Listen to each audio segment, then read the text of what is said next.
কন্যার বাবা যারা তাদেরকে রাসূলুল্লাহ সাল্লাল্লাহু আলাইহি সাল্লাম বলেছেন, মান তারদাউনা দীনাহু ওয়া খুলুকাহু, যেই ছেলের মধ্যে দুইটা বিষয় তোমরা বেশি পাইবা, একটা হলো তার দিনদারিতা, আরেকটা হলো তার চারিত্রিক বৈশিষ্ট্য যদি ভালো হয় মেয়েকে তার কাছে বিয়ে দিয়ে দাও।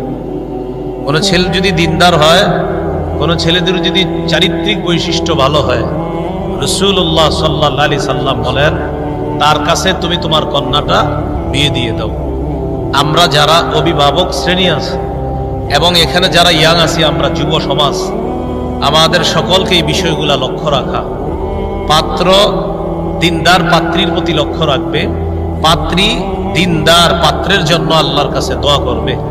আল্লাহ তাআলা এইভাবে একজন দিনদার ছেলে মেয়ে উভয়ের মাধ্যমে একটা পারিবারিক জীবন যেন শুরু হয়, আল্লাহ এমন ব্যবস্থাই যেন করে দেয়।